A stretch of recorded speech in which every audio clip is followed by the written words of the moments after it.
കഴിഞ്ഞ 11 വർഷമായി പാർലമെന്റിൽ പ്രതിപക്ഷത്തിരിക്കുന്ന കോൺഗ്രസിന് ഇന്ത്യയിൽ ഭരണമുള്ള ചുരുക്കം ചില സംസ്ഥാനങ്ങളിൽ ഒന്നാണ് കർണാടക. 2023 മെയ്യിലാണ് കർണാടകത്തിൽ കോൺഗ്രസ് അധികാരത്തിലേറുന്നത്. കർണാടകത്തിലെ കോൺഗ്രസിന്റെ അധികാരത്തിലേക്കുള്ള വരവ് ദേശീയ തലത്തിൽ പ്രതിപക്ഷങ്ങളെ സംഘടിപ്പിക്കാനും ഒക്കെയുള്ള ഒരു ഉപാധിയായിട്ട് അവരതിനെ മാറ്റിയെടുക്കുകയും ചെയ്തിരുന്നു. പക്ഷെ എന്തുകൊണ്ടോ കർണാടകത്തിലെ കോൺഗ്രസിനകത്ത് വലിയ തോതിലുള്ള അധികാര തർക്കം നടക്കുകയാണ്. എല്ലാ മാധ്യമങ്ങളിലും ഇത് സംബന്ധിച്ച വാർത്തകൾ വരുന്നുണ്ട്. നിരവധി MLA-മാർ ഡൽഹിയിൽ തമ്പടിച്ച് കോൺഗ്രസ് ഹൈക്കമാൻഡിനെ കാണാൻ ശ്രമിക്കുന്നു. ചിലർ കാണുന്നു, ചിലർക്ക് പ്രവേശനം നിഷേധിക്കപ്പെടുന്നു, ചിലർക്ക് വാട്സാപ്പ് മെസ്സേജുകൾ ലഭിക്കുന്നു. എന്താണ് അവരുടെ ആവശ്യം? അവരുടെ ആവശ്യം കർണാടകത്തിലെ ഉപമുഖ്യമന്ത്രിയായ DK ശിവകുമാറിനെ മുഖ്യമന്ത്രിയാക്കണം. 2023 മെയ്യിൽ കർണാടകത്തിൽ കോൺഗ്രസ് അധികാരത്തിൽ വരുന്ന സമയത്ത് ഏതാണ്ട് 140 MLA-മാർ അവർക്കുണ്ടായിരുന്നു. അന്ന് അവർ സിദ്ധരാമയ്യ, പണ്ട് ജനതാദളുകാരനായ സിദ്ധരാമയ്യ മുഖ്യമന്ത്രിയാക്കാനാണ് തീരുമാനിച്ചത്. ആ സമയത്ത് KPCC പ്രസിഡന്റായ DK ശിവകുമാർ അധികാരത്തിനുള്ള അവകാശവാദവുമായിട്ട് രംഗത്ത് വന്നിരുന്നു. തനിക്ക് മുഖ്യമന്ത്രിയാകണം എന്ന് പറഞ്ഞു. അന്ന് ഉണ്ടായിരുന്നു എന്ന് പറയപ്പെടുന്ന ഒരു ധാരണ, അതിന്റെ രേഖകൾ നമ്മളാരും കണ്ടിട്ടില്ല, അവരാരും പുറത്തു വിട്ടിട്ടില്ല. പക്ഷെ മാധ്യമങ്ങളിലൂടെയൊക്കെ അവർ പറഞ്ഞത് ഇങ്ങനെയാണ്. അതായത് ആദ്യത്തെ 2.5 വർഷം സിദ്ധരാമയ്യ മുഖ്യമന്ത്രിയാകട്ടെ, പിന്നീടുള്ള 2.5 വർഷം DK ശിവകുമാറിന് മുഖ്യമന്ത്രിയാകാം. DK ശിവകുമാർ എന്ന് പറയുന്നത് മൈസൂറൊക്കെ ഉള്ള കേന്ദ്രീകരിച്ചിരിക്കുന്ന വലിയ ഒക്കലിഗ സമുദായത്തിന്റെ പിന്തുണയുള്ള ഒരു നേതാവാണ് DK ശിവകുമാർ. അങ്ങനെ DK ശിവകുമാറിനെ ഉപമുഖ്യമന്ത്രിയാക്കി. അടുത്ത 2 വർഷത്തിനുള്ളിൽ, അതായത് ആദ്യത്തെ 2.5 വർഷം സിദ്ധരാമയ്യ മുഖ്യമന്ത്രിയാവുന്നു, പിന്നീട് DK ശിവകുമാറിനെ മുഖ്യമന്ത്രിയാക്കാം. ഈ ധാരണ തെറ്റിച്ചു. അതുകൊണ്ട് അദ്ദേഹത്തെ തെറ്റിക്കാൻ പാടില്ല. കാരണം കുറച്ച് നാളായിട്ട്, കാരണം 2023 മെയ് കഴിഞ്ഞാൽ 2025 മെയ്, പിന്നെ 6 മാസം. അപ്പം പുറത്തു പോകേണ്ട സമയമായി. എത്രയും പെട്ടെന്ന് DK ശിവകുമാറിനെ മുഖ്യമന്ത്രിയാക്കണം എന്നുള്ളതാണ് അവരുടെ അവകാശവാദം. ഇതിനായിട്ട് ഒരുപാട് MLA-മാരാണ് ഡൽഹിയിൽ തമ്പടിച്ചിരിക്കുന്നത്. ഇവിടെ കോൺഗ്രസിനകത്ത് അധികാര തർക്കമുണ്ടാകുന്നത് ഒരു പുതിയ കാര്യമല്ല. നമുക്കറിയാം, കേരളത്തിൽ തന്നെ എത്രയോ കാലം K കരുണാകരന്റെയും AK ആന്റണിയുടെയും നേതൃത്വത്തിലുള്ള 2 ഗ്രൂപ്പുകൾ പരസ്പരമുള്ള പോരാട്ടമായിരുന്നു. കേരളത്തിലെ ചാരക്കേസ് തന്നെ ഗ്രൂപ്പ് വൈരത്തിന്റെ പേരിൽ ഉണ്ടാക്കിയതാണ്. കരുണാകരനെ പുറത്താക്കാൻ വേണ്ടി ഉമ്മൻചാണ്ടിയുടെ ഗ്രൂപ്പുകാർ കൊണ്ടുവന്നതാണ് എന്നുള്ളൊരു ആക്ഷേപം നമ്മളാരുമല്ല പറഞ്ഞത്, ഈ കോൺഗ്രസ്സുകാർ തന്നെയാണ് പറഞ്ഞത്. അങ്ങനെ നിരന്തരമായ പോരും വെല്ലുവിളിയും അടിയും ഒക്കെ ആയിരുന്നു, പരസ്യമായ ഏറ്റുമുട്ടലും ഒക്കെ ആയിരുന്നു കേരളത്തിലെ കോൺഗ്രസിൽ നടന്നിരുന്നത്.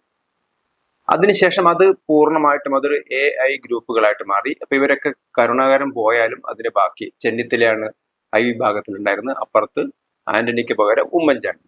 അപ്പം ചെന്നിത്തലയും ഉമ്മൻചാണ്ടിയും 2 ധ്രുവങ്ങളിൽ നിന്ന് ഫൈറ്റ് ചെയ്തു. അത് താഴേക്കിടയിൽ മുതൽ ഐഡന്റിഫൈഡ് ആണ്. കോൺഗ്രസ്സുകാരൻ എന്ന് പറഞ്ഞാൽ ആന്റണി ഗ്രൂപ്പാണോ, അല്ലെങ്കിൽ കരുണാകരൻ ഗ്രൂപ്പാണോ, അല്ലെങ്കിൽ A ആണോ I ആണോ എന്നുള്ളൊരു, അത് എല്ലാവർക്കും അറിയാവുന്ന കാര്യമായിരുന്നു.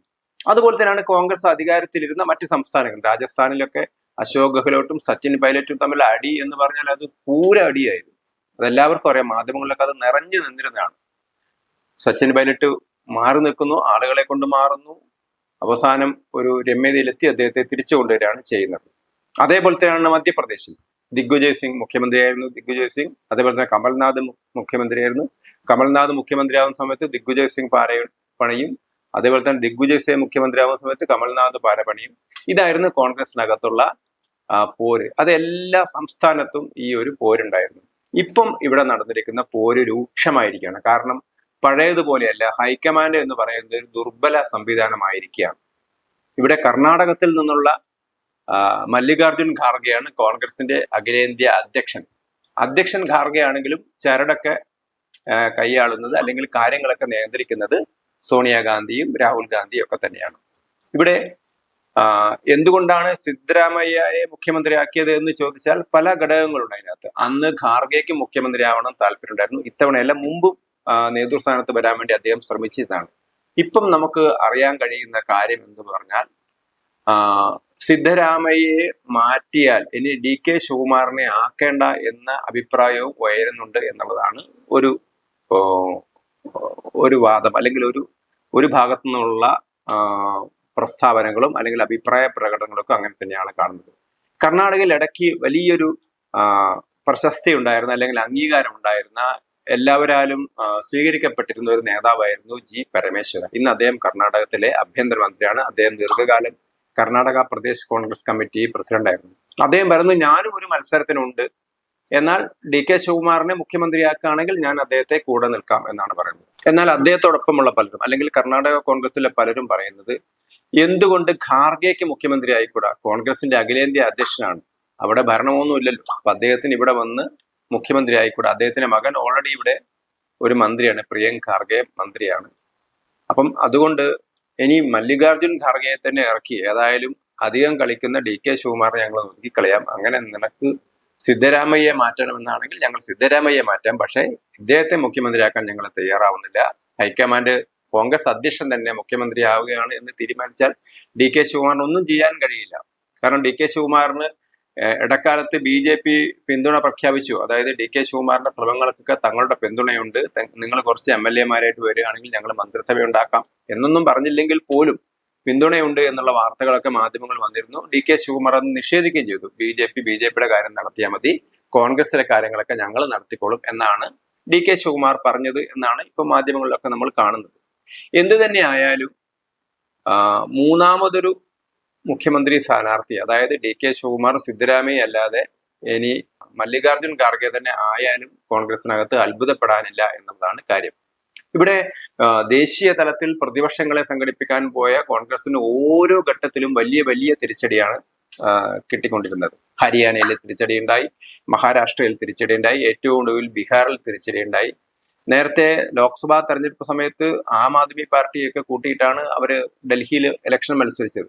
ആം ആദ്മി പാർട്ടി കോൺഗ്രസിനോട് പൊരുതി അല്ലെങ്കിൽ കോൺഗ്രസിന്റെ അഴിമതിക്കെതിരായിട്ടുണ്ടായ പാർട്ടിയാണ്. ആ പാർട്ടിയായിട്ട് വരെ അവർ സഖ്യം ഉണ്ടാക്കി. പക്ഷെ ഇപ്പൊ അവർ സഖ്യം തെറ്റിപ്പോയി. അപ്പൊ ദേശീയ തലത്തിൽ പ്രതിപക്ഷങ്ങളെ സംഘടിപ്പിക്കാനൊക്കെ കോൺഗ്രസ് ഒരുപാട് ശ്രമിച്ചിരുന്നു. അതിനൊക്കെ അവർക്ക് ഊർജം കിട്ടിയത് 2023 മെയ്യിലെ ഈ കർണാടകയിലെ കോൺഗ്രസിന്റെ വിജയമായിരുന്നു. ഇപ്പം ആ വിജയം ഏതാണ്ട് അതിന്റെ ഗ്ലാമറൊക്കെ പോയിരിക്കുകയാണ്. കാരണം കർണാടകത്തിലെ ഭരണത്തിന്റെ ഒരു മികവും നമുക്ക് കാണാൻ കഴിയില്ല. കർണാടകത്തിലെ ലോക്സഭാ തെരഞ്ഞെടുപ്പിൽ തന്നെ വലിയ തിരിച്ചടിയാണ് കോൺഗ്രസിന് ലഭിച്ചത്. 2024 ഏതാണ്ട് ഒരു വർഷം കഴിയുമ്പോഴേക്ക് തന്നെ നടന്ന തെരഞ്ഞെടുപ്പിൽ, ലോക്സഭാ തെരഞ്ഞെടുപ്പിൽ വലിയ തിരിച്ചടി കോൺഗ്രസ് നേരിട്ടു. അവർ ചില ആളുകൾക്ക് സൗജന്യ പരിപാടികളൊക്കെ നടത്തിയെങ്കിലും സംസ്ഥാനത്തിന്റെ സാമ്പത്തിക സ്ഥിതി തീരെ ദുർബലമായിരിക്കുകയാണ്. അതുകൊണ്ട് അവിടുത്തെ കാർഷിക പ്രശ്നങ്ങളിലൊക്കെ തന്നെ ഒന്നും ചെയ്യാൻ കർഷകരൊക്കെ തന്നെ വലിയ പ്രക്ഷോഭങ്ങൾ നടത്തിക്കൊണ്ടിരിക്കുകയാണ്. പക്ഷെ നേതാക്കന്മാർക്ക് അല്ലെങ്കിൽ ഇത് പരിഹരിക്കേണ്ട ആളുകൾ, മുഖ്യമന്ത്രി ആയാലും ആഭ്യന്തരമന്ത്രി ആയാലും അതേപോലെ തന്നെ ഉപമുഖ്യമന്ത്രി ആയാലും ധനകാര്യമന്ത്രി ആയാലും എല്ലാവരും പരസ്പരം പോരടിച്ചു കൊണ്ടിരിക്കുന്ന ഒരു അവസ്ഥയാണ് കാണാൻ പറ്റുന്നത്. കേന്ദ്രത്തിലാണെങ്കിൽ ദുർബലമായിട്ടൊരു കേന്ദ്രവും. ഇപ്പം ഇദ്ദേഹം രാഹുൽ ഗാന്ധിയെ കാണണമെന്നാണ് ആവശ്യപ്പെട്ടിരുന്നത് എന്നാണ് പറയുന്നത്. രാഹുൽ ഗാന്ധി പറഞ്ഞു വെയിറ്റ് ആൻഡ് സീ, കുറച്ച് ഒന്ന് കാത്തിരിക്കൂ എന്നാണ് പറഞ്ഞിരിക്കുന്നതെന്ന് പറയുന്നത്. എന്ത് മറുപടിയാണ് രാഹുൽ ഗാന്ധിക്ക് കൊടുക്കാൻ കഴിയുക? ഒരു മറുപടിയും കൊടുക്കാൻ കഴിയില്ല. ഒന്നുകിൽ സിദ്ധരാമയ്യെ മാറ്റി ശിവകുമാറിനെ മുഖ്യമന്ത്രിയാക്കണം. അപ്പൊ സിദ്ധരാമയ്യയുടെ ആളുകൾ എതിർക്കും. ഇനി സിദ്ധരാമയ്യെ മാറ്റാൻ തയ്യാറല്ല, നിങ്ങൾ കുറച്ചു കാലം കൂടി നിൽക്കൂ എന്ന് പറഞ്ഞാൽ ശിവകുമാറിന്റെ ആളുകൾ പിണങ്ങും. അപ്പോൾ അവരൊക്കെ തന്നെ പാർട്ടിയിൽ നിന്ന് പുറത്തു പോവുകയോ വേറെ ഏതെങ്കിലും പാർട്ടി ഉണ്ടാക്കുകയോ ചെയ്യും. കാരണം അത്രമാത്രം കോൺഗ്രസിന് ദേശീയ തലത്തിലുള്ള പ്രാധാന്യം നഷ്ടപ്പെട്ടിരുന്നു. ഏതായാലും ഒരു ദേശീയ തലത്തിൽ കോൺഗ്രസിന് പ്രതിപക്ഷ കക്ഷികളെ മുന്നിട്ടിറങ്ങാൻ അവരുടെക്ക് ഒരു കഴിവ് നൽകുന്നത്, അല്ലെങ്കിൽ അവർക്ക് ഒരു പ്രചോദനം നൽകുന്നത്, അല്ലെങ്കിൽ ഒരു ധൈര്യം നൽകുന്നത് കർണാടകയിൽ ഭരണമുണ്ട്, അല്ലെങ്കിൽ ഞങ്ങൾ 2-3 സംസ്ഥാനത്ത് ഭരണമുണ്ട് എന്നുള്ളതാണ്. അതിൽ തന്നെ വലിയൊരു സംസ്ഥാനമാണ് കർണാടകം. ആ കർണാടകത്തിൽ തന്നെ ഇങ്ങനെ ആഭ്യന്തര പ്രതിസന്ധി കൊണ്ട് ഭരണം തന്നെ ഇല്ലാതായി പോകുമോ എന്ന ഒരവസ്ഥയിലേക്കാണ് ഇപ്പോൾ കോൺഗ്രസ് എത്തി നിൽക്കുന്നത് എന്ന് വേണമെങ്കിൽ നമുക്ക് ഇപ്പൊ പറയാൻ കഴിയും.